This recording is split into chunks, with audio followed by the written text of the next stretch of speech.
박용수의 민주주의 리더십. 김건희 여사, 사과 아닌 특검 수용해야 한다. 최근 어이없고 충격적인 사건이 잇따라 발생하지만 쉽게 덮이고 묻히는 시대이기도 하다. 이재명 더불어민주당 대표 피습 테러 사건조차 얼마 못 가 언론에서 사라지다시피 했다. 그럼에도 윤석열 대통령의 부인 김건희 여사에 대한 비리 의혹 논란은 사그라들지 않고 지속되고 있다. 최근에는 김 여사의 명품백 수수 논란의 사과 가능성을 언급한 한동훈 국민의힘 비상대책위원장에 대해 대통령실은 사퇴를 요구해 논란을 더 키우고 있다. 김건희 특검법에 대한 대통령의 거부권 행사 이후에도 정치쟁점으로 지속되는 모습은 이례적이다. 국회 제2결 문턱이 높아 거부권 이후 의미 있는 상황 진전을 기대하기 힘든데도 여전히 전국의 뇌관으로 자리하고 있다. 무엇보다 김건희 여사의 비리 혐의가 다양하고 비난의 강도가 크기 때문일 것이다.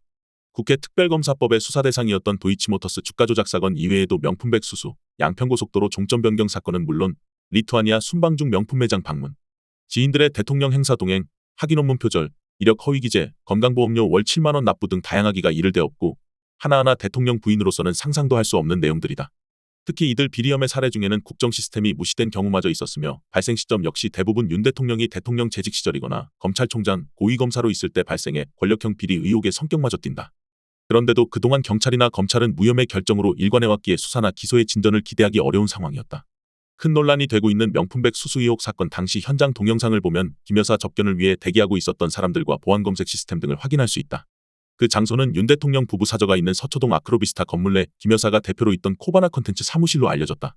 현재의 대통령 관저로 옮기기 직전 또는 직후까지 대통령 비서실 또는 경호실 시스템 일부가 김 여사 뇌물수수 의혹 현장에서 활용된 것으로 보인다.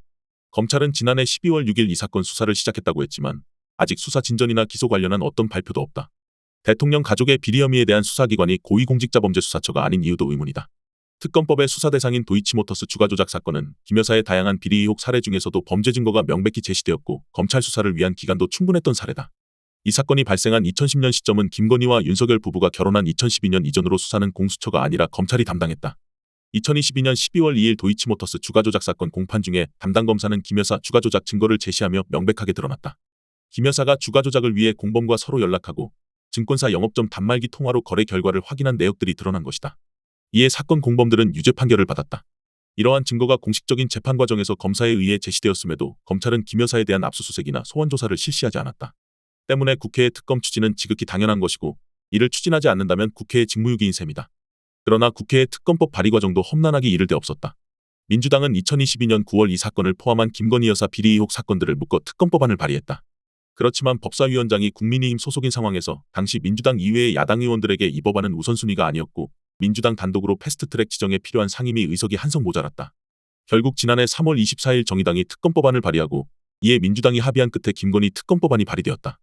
민주당과 정의당이 합의하고 다른 우호적인 정당 및 무소속 의원들이 가세해 신속 처리 안건 본회의 통과 조건인 국회의석 5분의 3인 180석 확보가 가능했던 것이다.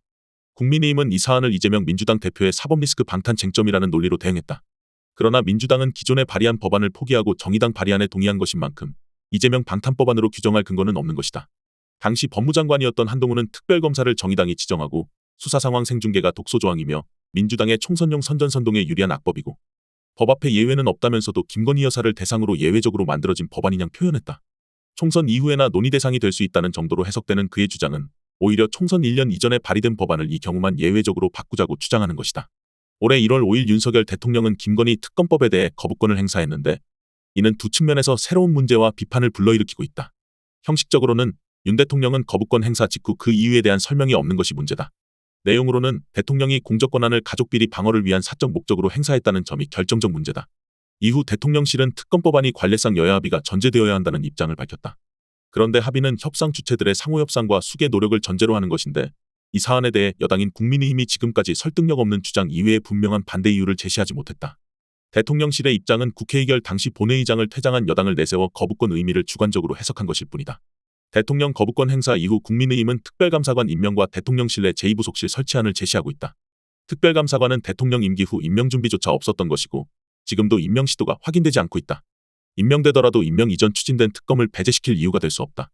또한 제2부속실은 김 여사 비리에 대한 처벌이나 견제가 아니라 보좌기구를 설치하는 것일 뿐이어서 특검에 대한 대안이 될 수 없다.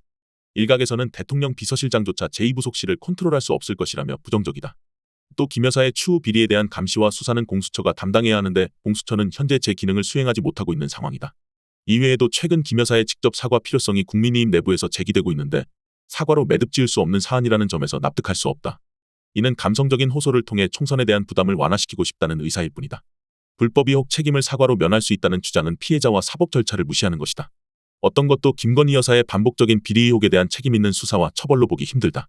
그럼에도 불구하고 김 여사의 사과 정도를 놓고 용산 대통령실의 이관섭 비서실장이 국민의힘 한동훈 비상대책위원장의 위원장직 사퇴를 요구할 정도다.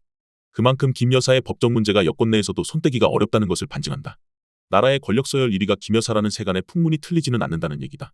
민주당을 중심으로 국회에서 김건희 특검법 제외 가능성이 거론되고 있고 국민의 관심도 높아지고 있다. 현실적인 방법은 제2결의 법을 공포하는 것뿐이다.